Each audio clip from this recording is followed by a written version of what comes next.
Assalamualaikum warahmatullahi wabarakatuh. Alhamdulillahi wa kafa, wassalatu wassalamu ala sayyidil mustafa Muhammadin wa ala alihi wa sahbihi wa man ihtada amma ba'd. Pemirsa TVRI Jawa Timur yang dirahmati Allah, alhamdulillah sore hari ini kita masih bisa berjumpa kembali dalam acara kebanggaan kita di Gema Ramadan TVRI Jawa Timur. Dengan saya tentunya Mala yang akan mendampingi Anda insya Allah hingga sampai menjelang azan maghrib tiba nanti. Dan tema kita hari ini pemirsa adalah membangun ekonomi syariah. Yang telah hadir nanti akan dikupas lebih dalam oleh narasumber spesial kita hari ini. Beliau Bapak Dr. Kiai Haji Joko Subagio. Beliau adalah praktisi dan akademisi perbankan syariah. Pemirsa TVRI Jawa Timur, jangan kemana-mana, Gema Ramadan akan segera kembali.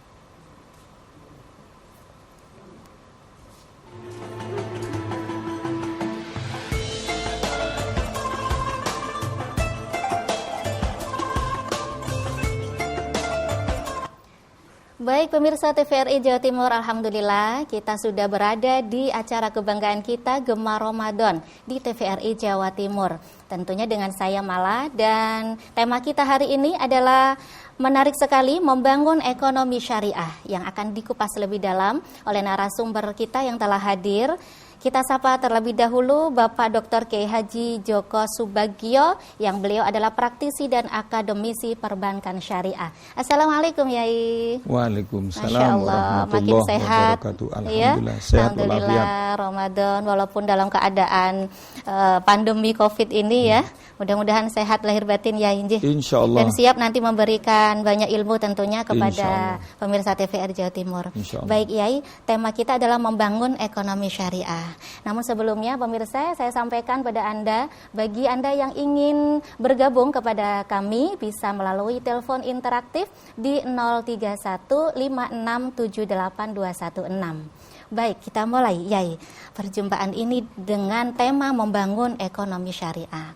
Boleh saya awali dengan bagaimana sih Yai sejarah perkembangan atau pemikiran juga praktek ekonomi syariah mulai sejak zaman Rasulullah hingga sekarang ini? Alhamdulillah, dengan adanya syariah Islam ini sebagai pencerah dunia dan membimbing manusia, maka Islam ini memberikan pencerahan baik dari sisi moral dan juga dari sisi aktivitas manusia. Benar. Nah, dulunya kita ini untuk mencari makan, bermuamalah, itu tidak memiliki suatu aturan yang bersentuhan dengan kemanusiaan. Tapi misalnya, dengan artinya misalnya begini, kita memakan barang haram biasa itu. Waktu sebelum datangnya Islam. Baik. Tapi begitu ada datangnya Islam, karena Islam itu sebagaimana dikatakan bulan Ramadan ini syahrul Ramadan alladzi unzila fihil Qur'an, diturunkan Quran hudal linnas, pencerah bagi manusia, wa bayyinatin minal huda wal furqan, dan juga penjelas supaya manusia itu bisa mengetahui mana yang baik dan mana yang buruk. Betul dan sekali. Harus dipilih yang baik. Maka pada zaman Rasulullah itu boleh dikatakan pencerahan dunia timur yang begitu dahsyat, begitu hebat, dalam waktu yang tidak terlalu lama, 23 tahun, itu sudah bisa menguasai Eropa. Masya Allah. Dan bisa juga menggetarkan dua imperium, Romawi dan Bizantium. Itu sudah luar biasa. Termasuk ekonomi sangat pesat dan maju sekali, di mana waktu itu diajarkan bagaimana cara orang itu memenuhi kehidupannya, yaitu hidup dengan cara ekonomi yang baik. Maka harus disusun suatu struktur ekonomi pasar tapi ekonomi pasar yang antarodin. Antarodin. Yang antarodin itu artinya bisa orang merasa beruntung dalam bertransaksi. Karena transaksi itu dibangun dengan transparansi dan dengan keadilan. Dan dengan harga ataupun harga antarodin. Dengan demikian pasar itu adalah pasar antarodin. Yang saling ridho gitu. Yang saling ridho, baik itu antara konsumen maupun dengan produsen. Karena yang bermain di pasar itu ya konsumen, ya produsen secara agregat. Maka sekian tahun setelah itu baru orang membayangkan bagaimana bisa terbangun suatu ekonomi yang penuh dengan keadilan, yang penuh dengan kedamaian, yaitu dimulai dari Islam. Jadi Islam itu bukan hanya membangun moralitas, tetapi membangun dunia ekonomi, dunia politik yang begitu indah. Karena Islam itu artinya damai. Ya, betul. Nah, khusus untuk sekarang ini, Ramadan sekarang ini, kalau seandainya coronavirus ini tidak ada Ramadan, itu ekonomi akan sepi. Tapi karena ada Ramadan, Ramadan itu adalah demand yang itu naik. Apa ya? Permintaan. Permintaan naik. Dengan adanya puasa ini. Seandainya tidak ada Ramadan, maka akan makin turun. Jadi ini salah satu hikmah dari COVID-19 adanya di Ramadan itu Ramadan ya, ini mengangkat ekonomi. Mengangkat ekonomi dan itu pun yang bisa hidup adalah ekonomi menengah ke bawah. Ekonomi menengah ke atas itu insya Allah yang ada di pasar modal ataupun di pasar uang ini sedang jatuh. Jadi orang-orang yang menengah ke atas itu kehilangan uang tanpa sebab. Iya. Nah, sebab kalau corona yang, iya, dan seluruh dunia ini, iya betul. Seluruh dunia. Mengalami hal krisis seperti ini. Jadi pasar modal itu kebanyakan negatif. Nah, begitu negatif itu berarti kerugian bagi perusahaan-perusahaan besar. Dan banyak perusahaan-perusahaan besar itu yang merumahkan karyawannya. Kalau merumahkan karyawannya berarti tidak produktif. Iya, betul. Tidak ada produktivitas karena semuanya harus tinggal stay at home. Jadi karena stay at home maka mengerjakan pekerjaannya di rumah. Ada pekerjaan yang tidak bisa dikerjakan di rumah, yaitu pekerjaan produksi, di mana alat-alat produksi ada di di pabrik-pabrik, di perusahaan-perusahaan besar. Nah, barang yang sudah ada di gudang tidak bisa dijual. Dan yang kalau mau menjual ke luar negeri itu pun ada batasan, ada pemeriksaan barang-barang ini. Maka dengan demikian itu ekonomi dunia boleh dikatakan seluruh dunia mandek. Ya Allah. Berkurangnya hampir 75%. Gitu ya. Hanya yang bisa dikerjakan di rumah saja. Itu yang berjalan. Nah, yang kebanyakan yang dikerjakan di rumah itu adalah demand permintaan yang bisa dipenuhi dengan levering kecil-kecil. Kalau levering yang besar-besar pakai kapal sudah tidak bisa masuk. Nah, ini berkah dari Ramadan ini dengan COVID itu luar biasa. Nah, kemudian Ramadan itu adalah energi yang luar biasa. Karena energi yang luar biasa, maka Ramadan itu merestrukturisasi seluruh alam. Jadi alam ini membutuhkan Ramadan. Dan yang membutuhkan Ramadan itu bukan hanya manusia, tetapi malaikat itu butuh Ramadan. Sorga itu berhias untuk Ramadan. Kemudian Arsy itu mengeluarkan namanya angin ataupun angin yang lembut sekali yang berupa energi protun itu pada bulan Ramadan ini. Nah, oleh karena itu dengan demikian Arsy itu memberikan apresiasi pada Ramadan, surga juga memberikan apresiasi Ramadan. Kemudian neraka pun juga begitu, menutup diri. Dan yang mengganggu manusia itu setan itu tidak berkutik. wa suffidati syayatin.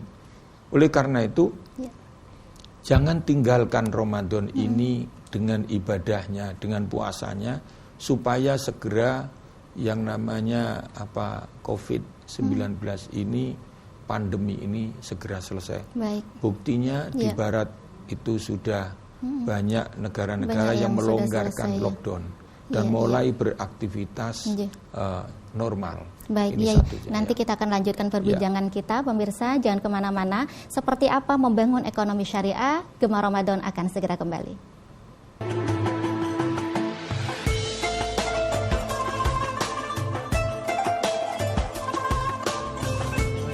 Baik, terima kasih pemirsa, Anda masih setia bersama kami di Gema Ramadan TVRI Jawa Timur dengan saya dan narasumber kami Bapak Dr. Kiai Haji Joko Subagio, dan tema kita hari ini adalah membangun ekonomi syariah. Yai, ini banyak nih masyarakat kita yang masih kurang paham atau bagaimana ya mereka itu menganggap bahwa sebenarnya konvensional terkait bank syariah ini, Yai, dan bank syariah itu sama atau hanya istilah saja sih, itu sebenarnya begitu? Bagaimana tanggapan panjenengan, Yai? Sebetulnya yang dipermasalahkan itu tiga hal. Yang pertama, kalau sebelah kiri itu saya katakan riba, itu sudah jelas haram. Kemudian sebelah kanan ini bagi hasil, dan itu yang dihalalkan. Ya. Kemudian di tengah-tengahnya itu adalah bunga. Di tengah-tengah bunga. Di tengah-tengahnya kan bunga. Bunga jadi ini bukan yang kiri yang bunga ya, bukan. Ya. Oh, sebelah kiri riba. Jen. Sebelah kanan bagi hasil. Kalau sebelah kiri ini haram, sebelah kanan ini halal. Baik. Dan yang di tengah-tengah itu adalah bunga. Mm-mm. Nah, sekarang bagaimana kalau yang namanya haram itu riba ini sudah jelas haram. Sekarang bagaimana cara menentukan bunga ini? Apakah bunga ini mendekati kepada riba? Apakah bunga ini mendekati bagi hasil? Nah, cara mengetahui bagaimana? Baik, kita tahan dulu ya, Inje. Assalamualaikum. Waalaikumsalam. Ya, dengan Bapak siapa di mana? Ahmad Syaifuddin di Dusun Jati Tampir, Kecamatan Bagar, Kabupaten Nganjuk. Subhanallah, lengkap sekali ya, Pak Syaifuddin. Istiqomah ini ya, sepertinya aja. Iya. Baik, monggo langsung pertanyaannya Pak Syaifuddin dengan Yai Joko Subagio, monggo. Begini Pak, bagaimana caranya agar bisa menabung supaya biar bisa hemat? Yang kedua, dengan bekerja, bisakah mencari uang di bulan suci Ramadan? Nah, begitu. Terima kasih dan wassalamualaikum. Waalaikumsalam warahmatullahi wabarakatuh. Baik, terima kasih. Yang pertama, Yai, bagaimana cara menabung supaya hemat? Bukannya sudah menabung itu biar hemat ya, Yai? Mungkin cara yang lebih syar'i begitu, Yai. Orang hemat itu pokoknya dua. Tidak musrif, tidak mubadir. Itu aja. Musrif itu berlebihan. Musrif itu innallaha la yuhibbul musrifin. Allah tidak menyukai kepada orang-orang yang boros. Boros. Nah, baik. Orang yang musrif itu mengeluarkan belanja tetapi boros. Artinya antara dampak pembelanjaan itu dengan uang yang dikeluarkan itu tidak seimbang. Manfaatnya dengan jumlah uang yang dikeluarkan. Jadi mungkin lebih tepatnya dia tidak bisa membedakan mana kebutuhan, mana keinginan. Begitu. Kalau bahasa ekonominya itu efisiensi dan inefisiensi. Baik. Jadi barang yang dibeli itu memang dibutuhkan, tetapi cara pengeluarannya itu tidak efisien. Jadi kurang boros. Nah, baik. Kemudian kalau mubadir itu innal mubadirina kanu ikhwana syayatin. Orang-orang yang mubadir itu adalah saudaranya setan. Jadi berarti pembelanjaan yang dikeluarkan, kos itu yang dikeluarkan itu tidak memberikan manfaat. Kalau tadi musrif itu masih ada manfaat. Iya, betul. Tetapi manfaatnya lebih kecil daripada biaya yang dikeluarkan. Kemudian kalau mubadir itu memang mengumbar nafsu. Jadi dia mengeluarkan uang, tetapi kemanfaatannya itu hampir dikatakan tidak ada. Nah, dengan demikian supaya kita bisa menabung, membeli sesuai dengan kebutuhan. Membeli sesuai kebutuhan. Dan dipilih. Apabila ada harga yang lebih murah, kenapa enggak? Sama-sama Kualitas, utilitasnya, iya. kegunaannya sama. Baik. Tetapi carilah harga yang lebih murah. Dengan demikian ada surplus value yang bisa ditabung. Nah, kita harus berpikir begini, antara keinginan kita dengan uang kita. Apabila keinginan kita lebih besar dari uang kita, maka kita termasuk orang-orang yang mubadir. Tetapi apabila keinginan kita sama dengan uang kita, maka kita termasuk orang musrif.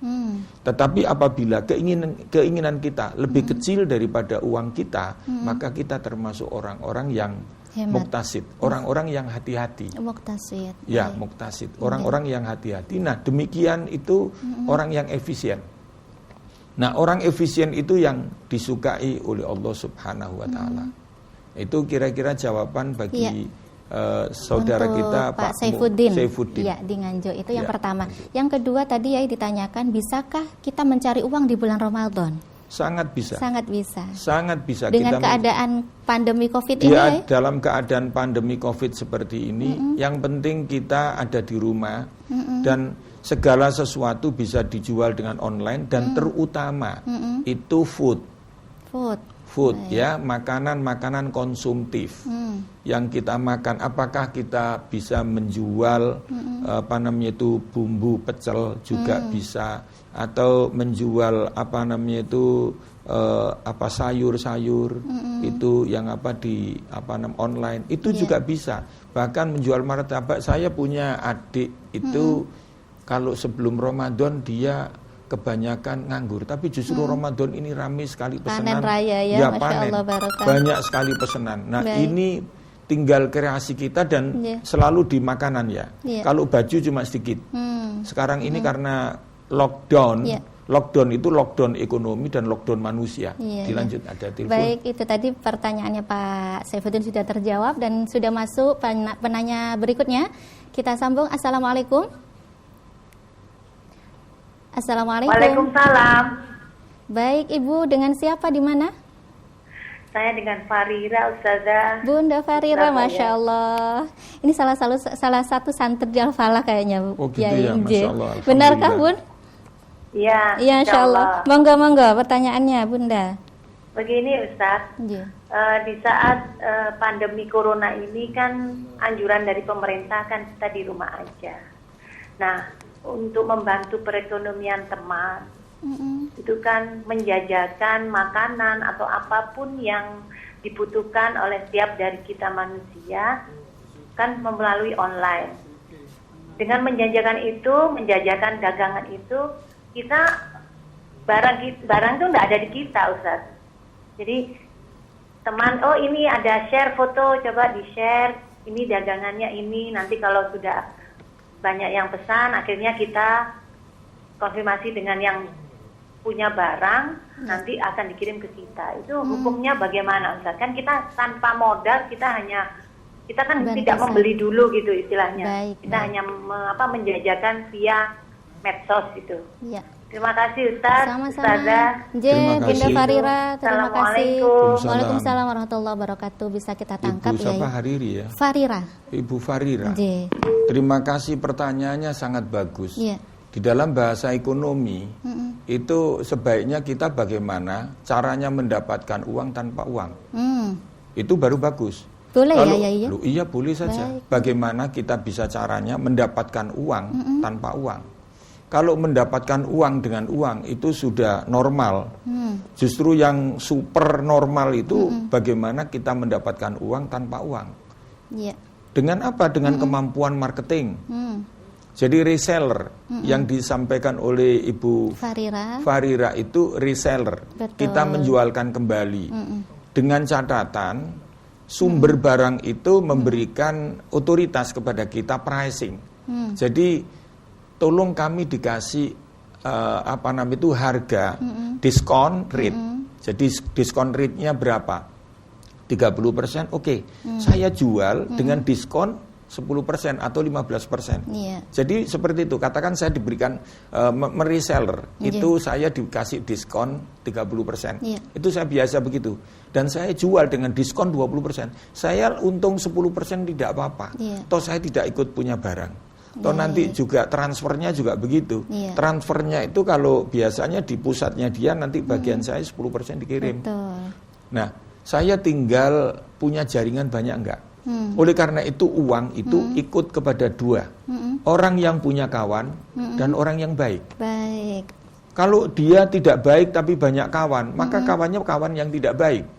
Jadi rezeki itu ikut orang baik dan orang yang banyak kawan. Orang baik itu punya outgoing personality yang bagus. Outgoing personality yang bagus itu artinya apa? Punya citra diri yang bagus dengan orang lain. Maka setiap orang kepingin menghubungi dia karena orang lain tidak pernah dia rugikan. Itu namanya punya reputasi. Nah, kemudian orang itu baik. Artinya dia punya punya keberkahan. Jadi orang itu kalau punya punya keberkahan dirinya itu tidak selalu apes ya. Jadi carilah orang yang punya keberkahan dan carilah orang yang baik. Ada orang yang punya keberkahan tapi tidak baik. Betul. Ya. Jadi gampang dia mencari rezeki, gampang sekali. Kadang kita tidak niat jual aja, yang kita pakai udah ditaksir orang gitu ya. Kadang-kadang kita pakai itu katakan kudungnya Mbak Mala itu belinya di mana gitu. Loh, ada mau beli. Kalau begitu saya ikut beli berapa? Padahal itu belinya 25.000, ini jual 35. Sudah untung 10.000. Tapi permasalahannya mungkin begini ya, yang ditanya Bunda Farira tadi, kan si pembantu atau yang untuk menolong kawannya mau menjualkan lagi, itu kan belum tahu barangnya gitu ya. Hanya tahu foto, kemudian dilempar, dijual ulang. Nah, di sini barang itu standar. Artinya barang itu sudah dikenal. Secara umum katakan kerudung, busana muslim. Tetapi kalau barang yang spesifik itu beda. Kalau barang yang spesifik itu harus dikenalkan ciri-cirinya, karakteristiknya. Nah, marketing itu adalah suatu pekerjaan yang menurut saya paling dahsyat. Siapa yang hebat di bidang marketing, maka dia gampang cari duit. Ada orang yang bisa memproduksi, tapi tidak bisa menjual. Tapi ada orang yang bisa menjual, tapi tidak bisa memproduksi. Jadi sebetulnya di dalam satu perusahaan itu dua bagian ini yang penting, produksi dan marketing. Untuk bagian-bagian yang lain itu supporting saja. Jadi silakan. Jadi boleh ya intinya boleh, tadi. Sangat boleh. Baik, itu tadi jawabannya Bunda Farira. Sudah masuk lagi. Assalamualaikum. Waalaikumsalam. Baik, monggo Bapak, di mana dengan siapa? Saya Pak Toyib, Surabaya. Pak Toyib, monggo pertanyaannya langsung Pak Toyib. Iya, gini Pak Kiai, saya mau tanya. Tadi mengatakan bank syariah ada 3 macam. Yang satu haram, yang satu halal, yang satu itu di tengah-tengah itu. Yang tengah riba. Bunga. Oh ya, bunga. Yang saya tanyakan, saya kan ke bank syariah, kok ada tambahan karena bagi hasil, yang bagi hasil itu bagaimana?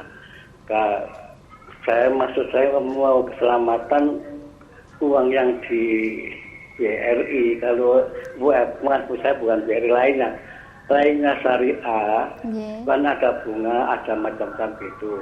Ada lagi dana sebulan dipotong dengan pokoknya ada itu. Kalau di bank syariah kan nggak ada, tapi ada bagi hasil. Yang dimaksud bagi hasil itu bagaimana Pak Kiai? Mohon penjelasan. Assalamualaikum. Waalaikumsalam warahmatullahi wabarakatuh. Terima kasih Pak Toyib. Monggo Yai. Jadi kembali ke penjelasan panjenengan tadi. Jadi begini, di dalam perbankan itu baik itu syariah maupun konvensional, itu operasionalnya itu 3 hal itu. Jadi sebetulnya yang dipermasalahkan itu adalah tambahan, yaitu ziyadah. Ziyadah yang haram adalah yang riba.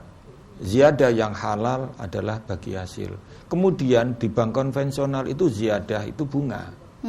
Nah, sekarang bunga itu ikut yang mana? Ikut yang halal bagi hasil atau yang ikut yang haram?